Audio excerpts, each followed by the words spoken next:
como muy importante el contacto, el diálogo que dentro, al menos de la región andina, podamos tener en diversos sectores académicos, sociales, políticos también, discutiendo nuestros problemas, nuestras singularidades, nuestras contradicciones, y quizás intentando construir un proyecto común. Yo he querido, para esta oportunidad, comentarles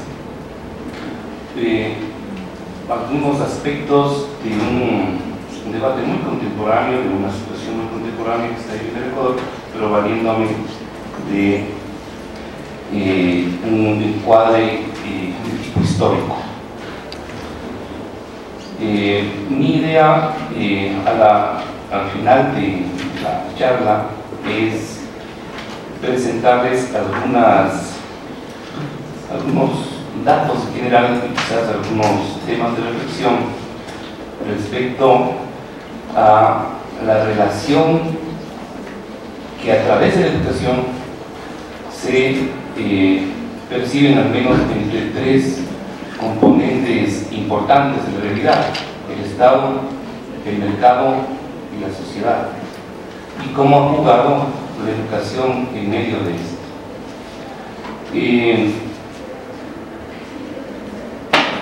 Las políticas educativas de los siglos XX y XXI, estos últimos años, he querido ajustarlas, inscribirlas en una arriesgada periodización, y esto lo hago más aún en este ambiente con uno de los expertos más importantes en el tema de periodizar la historia del país, que es nuestro colega y amigo Enrique Ayala.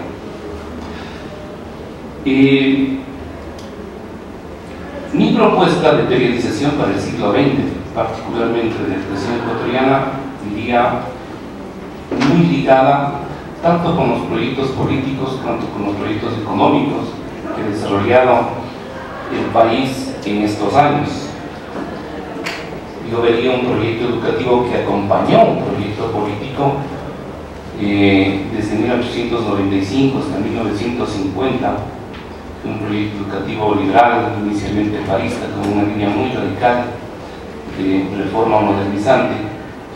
un proyecto educativo desarrollista desde 1950 hasta 1980, un proyecto ambiguo entre el neoliberalismo y el enfoque de derechos entre 1990 y el 2007, y un proyecto que me ha arriesgado a colocarlo como, entre comillas, meritocrático, y voy a explicar por qué, entre el 2007 y el 2014, que es lo que estaríamos viviendo este preciso momento en el Ecuador. El proyecto educativo liberal, yo creo que en coincidencia con varios de los proyectos en América Latina, digamos, hay muchas coincidencias, por ejemplo, que hemos visto de la experiencia colombiana y obviamente también peruana y boliviana, estuvo muy directamente ligado el proyecto educativo a un proyecto político, y particularmente en lo que sería la afirmación del Estado Nacional. La educación cumplió un rol fundamental en todo lo que fue precisamente esta revolución liberal en torno a lo que significaría la separación de la Iglesia y el Estado, la construcción de la propuesta de la educación laica, precisamente reforzando a través de la historia, la cívica, en fin, el concepto de patria versus el imaginario y la enorme presencia de la Iglesia. La educación desde la educación pública y oficiales del Estado precisamente tuvo esa misión, y particularmente los maestros fueron, como se denominaba en la época, los grandes apóstoles de esta cruzada cívica. Aparece el tema de lo nacional, pero el tema de lo nacional relacionado obviamente con la patria, y uno de los significados importantes de la nacionalidad y patria relacionado con las libertades, con la civilización, procesos civilizatorios, y particularmente reflejando un concepto central. El portador social de este proyecto fue lo mestizo y la ciudadanía, sí, hacia la construcción del Estado mestizo, y reflejaba el tema de la nación. Este proyecto se debilita paulatinamente durante los 50 años y tiene una muy importante transformación hacia 1950, y yo no dudaría que esto se presenta más o menos en toda América Latina, pero en el Ecuador fue muy claro. Y es que a partir de 1950 el Ecuador apuesta por un viraje importante en términos de modelo económico, del modelo primario exportador. Para la época estábamos viviendo el inicio, 1950, del primer boom bananero. Previamente habíamos vivido dos experiencias muy importantes en términos de influencia en la economía y de modelo, digamos, hoy diríamos modelo económico relacionado con la producción y exportación cacaotera. Tanto en lo uno como en lo otro fuimos los primeros exportadores del mundo de sus productos, tanto del cacao y desde 1950 con el banano. Pero a partir de la influencia de varios gobiernos, particularmente de gobiernos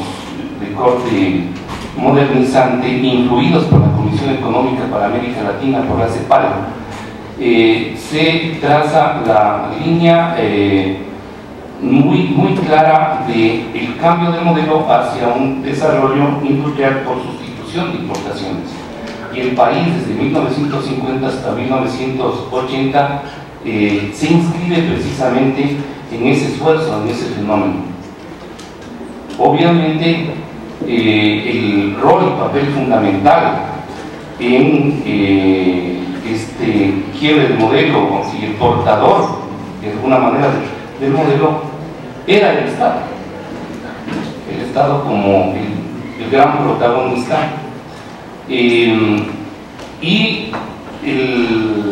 Se colocan temas centrales como el tema de la planificación, y esto se riega a todo lo que sería la propuesta educativa. Entonces, por primera vez en el país se habla de planificación en educación, y sobre todo el tema de la construcción de capital humano y reitero, son los términos un poco de la época, la construcción de capital humano que precisamente acompañe y profundice la realización del modelo industrializador, que finalmente no se desarrolló, o se desarrolló parcialmente. Se habló de integración, por supuesto, de los pueblos nativos originarios al Estado Nacional, es decir, todo un discurso típico de la modernización de corte capitalista en términos homogenizantes. Y como hoy precisamente largamente el Atrio Bonilla había mencionado, en los años 50 y desde los 40 precisamente se recupera el concepto de lo nacional y del patriotismo, en fin, ligado con la defensa territorial, producto de nuestra experiencia traumática cercenamiento del territorio producto de la revolución, de la guerra del 41 con el Perú. Un hecho relevante y muy importante es una primera suerte de desnacionalización de la política educativa. Si hasta 1950 ministros, pensadores, en fin, y sobre todo docentes y profesores estaban pensando en la educación, en el país, en la pedagogía, en una cantidad de elementos, desde 1950 en adelante, y particularmente en los años 60, hay nuevos actores que inciden sobre el Estado, sobre los técnicos del Estado, sobre los ministros de educación, creando equipos, en fin. Es la presencia de la UNESCO, la presencia de la USAID, en esto particularmente desde los años 90, a raíz de la influencia en toda América Latina de la Revolución Cubana, y como respuesta a ella la famosa Alianza para el Progreso. Y en el Ecuador esto se reflejó en una presencia enorme de técnicos internacionales ligados con estas dos instancias. la una desde Naciones Unidas y la otra desde la Embajada Norteamericana, por supuesto la CEPAL, y en los temas de las nacionalidades, ya la influencia del Instituto Lingüístico de Verano y de otras instancias de corporaciones y organizaciones norteamericanas. Esto va hasta 1980, se divide en 1980, y toda la década de los 80 es una suerte de mixtura entre desarrollismo y primeros brotes del neoliberalismo, al menos como discurso.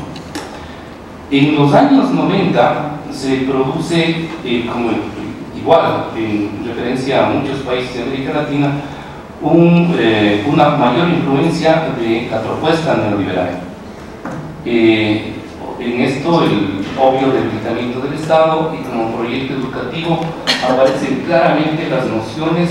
de mercado, los temas de eficiencia, la gerencia educativa, los temas de gestión, la evaluación estandarizada, en fin.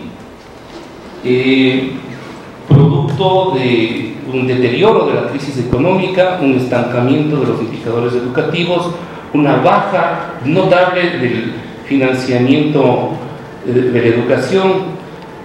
Esta fue la historia en los 90, culminando en 1999 con la crisis más grande que ha tenido el Ecuador en el siglo XX, que fue una crisis que contagió al sistema bancario y a toda la economía nacional, tuvo un enorme impacto en toda la población ecuatoriana.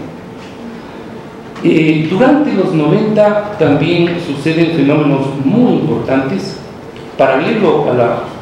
al afincamiento del modelo neoliberal desde el Estado, a la presencia, en este caso, en las políticas públicas del BID, del Banco Mundial, y obviamente el Fondo Monetario Internacional.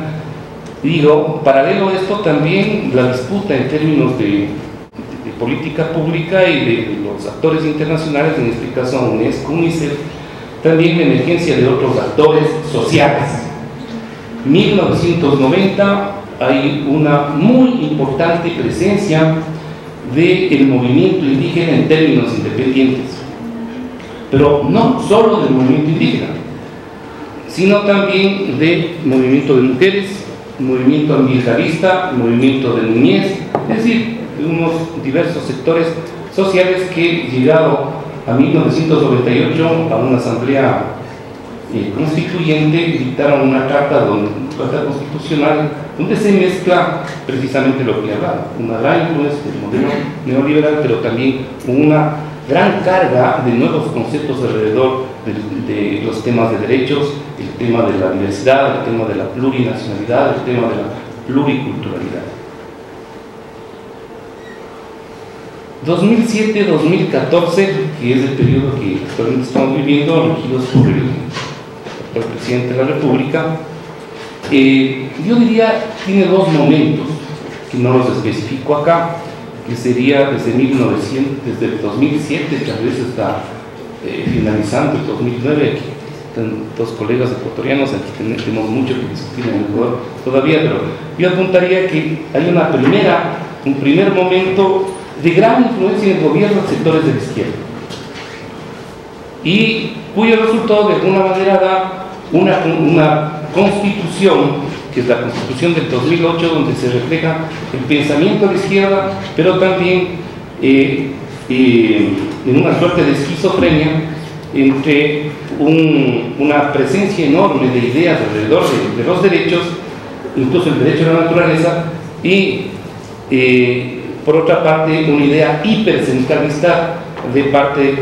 del Estado, que es el que le ha dado lógica y funcionamiento al gobierno en estos últimos años.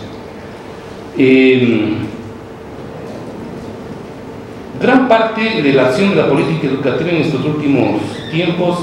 ha sido el de relevar y colocar el tema de lo social como un tema importante de política educativa. Se ha duplicado, incluso a momentos triplicado el financiamiento en educación, ha retornado el prestigio de la educación pública, grandes e importantes logros de lo que significa el aumento de la cobertura a nivel de educación básica y del bachillerato, Pero, y aquí viene el tema, en lo que significa, o podría llevarnos a una discusión respecto a la cuestión de la calidad educativa, no solo problemas de la calidad, o reiteraciones del problema estructural, sino incluso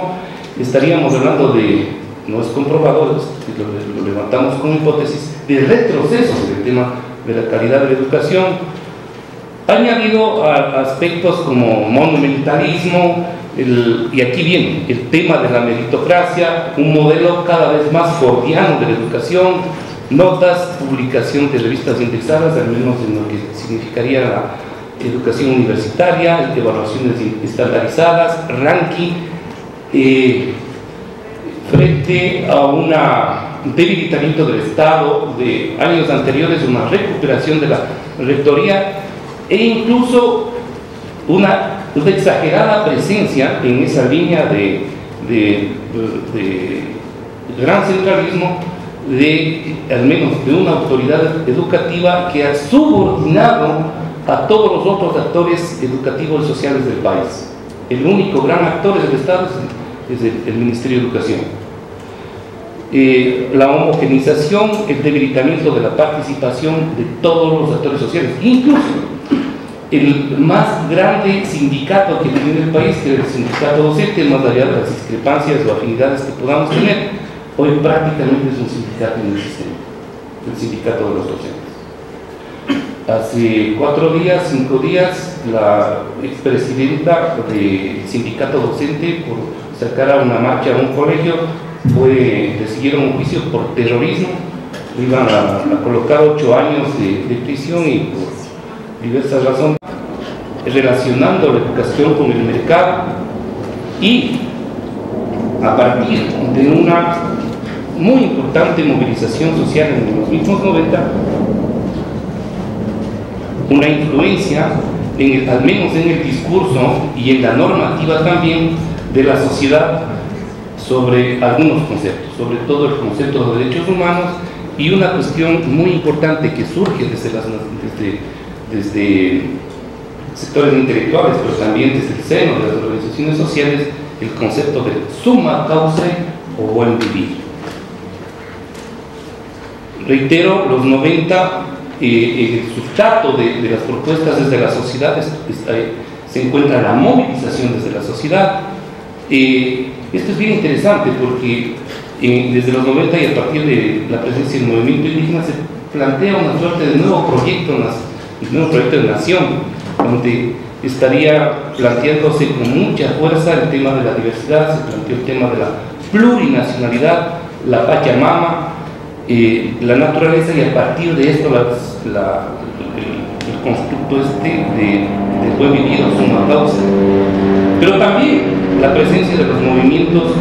de los derechos humanos, mujeres, ambientalistas, en fin. En los 90 dio lugar esto a dos grandes concentraciones que se dieron como consultas nacionales por la educación, que lograron construir una suerte de líneas generales para proyectos educativos distintos. En los 2000, desde la sociedad surge la idea de la construcción de una agenda nacional que luego es asimilada en un plan decenal de educación desde el 2006, que ha sido de alguna manera la hoja de ruta del actual gobierno en algunos aspectos, y reflejado en mucho estos nuevos conceptos que surgieron desde la sociedad en el plan educativo y en otros aspectos también, en la constituyente y en la constitución del 2007 y en la constitución del 2008. Desde el 2008 hasta esta parte hemos tenido la experiencia de que lo normativo tenía que bajar, digamos, de la Constitución en lo normativo. Hemos ido a la construcción de la ley general, que se la ha denominado de educación, ley orgánica de educación intercultural, con un discurso en los principios, en los fines muy avanzada, muy importante, pero en la parte operativa, yo diría, extremadamente conservadora, centralista, en fin. El reglamento a la ley de educación fue y es de alguna forma una expresión de esa parte operativa que refuerza más bien un papel predominante de la acción del Estado central.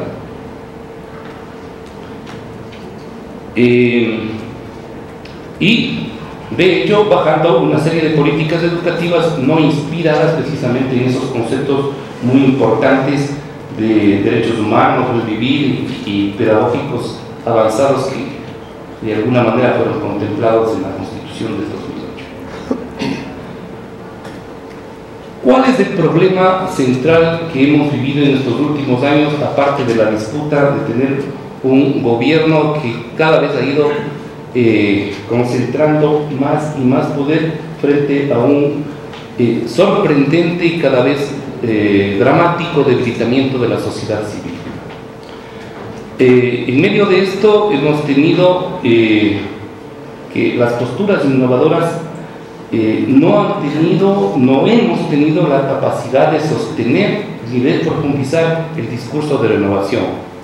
El concepto del buen vivir, de hecho, es un concepto de construcción, o el concepto de summa causa. Ha habido una escasez severa del debate sobre el concepto, carencia de puentes de comunicación entre el buen vivir y otros paradigmas que deberían informar una discusión. Al menos nos hemos dado cuenta que el buen vivir no es lo único, que tiene que dialogar con otros paradigmas, en este caso con enfoque de derechos, con conceptos innovadores de la pedagogía, incluso de construcciones propias de la pedagogía latinoamericana importantes. Discrepancia entre los diferentes tiempos políticos y de gestión educativa. Gran parte de la gestión educativa de los últimos años, o en gran parte de la gestión educativa de los últimos años, ha primado el efectismo político. Es decir, ¿cómo gano elecciones si hago más escuelas? Lo conceptual, la innovación, en fin, pasa a segundo plano. Y por supuesto es lo que ha sucedido en estos días. El gobierno ha tenido, y particularmente el presidente de la República en los últimos 2 meses ha tenido, se ha paseado por el mundo, le han dado gran cantidad de doctorados honoris causa, precisamente colocando como parte de sus grandes logros el tema de la educación, la inversión, el acceso a la educación, en fin. Lo que no se ha discutido afuera es qué ha pasado efectivamente en el tema de la educación respecto a las transformaciones sustantivas. Claro, gran parte es que de todo esto es que hay un gran discurso, hay un monumentalismo, hay una gran capacidad de propaganda, hay un marketing inmenso interno y externo que puede explicar esta situación, sin dejar de reconocer que sí ha habido inversión, que sí hay algunas propuestas interesantes. Sin embargo, el concepto del buen vivir es un concepto no discutido y que se ha ido diluyendo. Aparte de esto, hay varias versiones de lo que se va reconociendo del concepto como tal. Uno propias desde, y esto tanto en Bolivia cuanto en el Ecuador, que provienen de los propios sectores indígenas. Dentro de los indígenas, los quichuas y shuar, en fin, que son orientales, tienen diferentes visiones sobre el propio concepto. Hay visiones académicas y academicistas que discuten también, unas desvalorizando y otras extremando el papel de este concepto en construcción.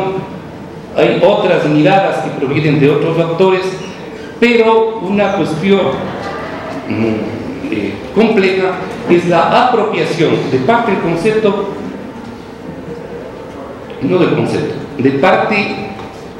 de la frase, de la idea, de lo que emana del propio Estado, del propio gobierno en función de las políticas contingentes. De esta manera hay un vaciamiento, de hecho, del famoso buen vivir,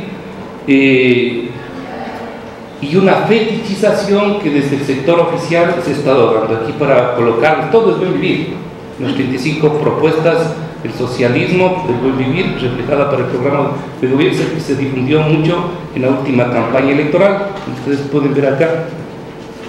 el partido de gobierno se ha apropiado profundamente del Plan Nacional de Desarrollo. El plan se llama Plan Nacional del Buen Vivir, está en los rótulos de las obras públicas. Quito por el Buen Vivir, el actual el alcalde que perdió las elecciones hace poco llenó de letreros de este tipo la ciudad. ¿Sí? Todo es buen vivir. Hasta las farmacias. Centro naturista, el buen vivir. Entonces, esto le pasa, ¿no? Como Che Guevara está en un montón de... Nosotros cantamos el Che Guevara y se aplican las pruebas estandarizadas y nos estamos afiliando ya a todas las que hay. Bien, ¿qué estamos viviendo? ¿Qué pretenderíamos vivir este momento en el Ecuador? Que quizás podamos vivir una suerte de disputas de sentido respecto a la educación. Y quizás esto influya en nuestra propuesta ciertamente de proyectar un nuevo modelo denominado desarrollo. De hecho, el concepto del summa causa es un concepto muy importante y así lo reivindicamos desde muchos sectores de la sociedad civil en el Ecuador, porque reivindica, o más bien dicho, pone en cuestionamiento el antropocentrismo básicamente y nos ayuda a entendernos como parte de la naturaleza y al menos proyectando en términos de la construcción de una sociedad diferente, al menos pondríamos en cuestionamiento lo que está apostando en este momento el gobierno en el Ecuador, que es a una profundización, por ejemplo, del modelo extractivista, presencia de las mineras, en fin, ¿no? Desde los sectores democráticos, el concepto como tal, si lo discutimos, creemos que nos ayudaría a dar más oxígeno y a mirar desde una óptica absolutamente más integral el tema de la formación de la gente, el tema no solo de formación, sino hablando de educación, pero también incluso de un modelo que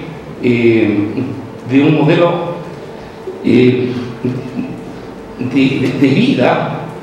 para no decir desarrollo, un modelo hacia futuro que contemple una relación integral, reitero, armónica con la naturaleza, con la tierra,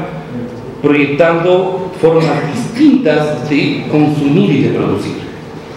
En esto es bien importante la acción de los jóvenes.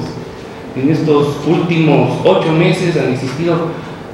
una cantidad de acciones desde la juventud defendiendo precisamente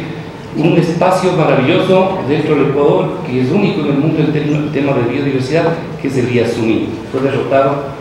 una propuesta de ellos hace poquísimas semanas. De todas maneras, algunos de los principios básicos que de alguna forma el mundo andino como filosofía, como historia, como sociedad nos ha transmitido y que está presente en la cultura de nuestros pueblos, y es una cultura viva, vale recuperarla para reflexionarla e insertarla en los modelos educativos. Algunos principios, el principio de la relacionalidad, de la dualidad complementaria, el tema de la reciprocidad, el paradigma propio de la interculturalidad es muy importante en esto, la relación de los seres humanos con la naturaleza, el tema de la convivencia, la superación, como decía, del antropocentrismo, en fin. Tenemos que dialogar con otros paradigmas y sobre todo esto es una oportunidad para interpelar al mercado, a la sociedad de consumo, al capitalismo y al actual sistema de dominación. Muchas gracias.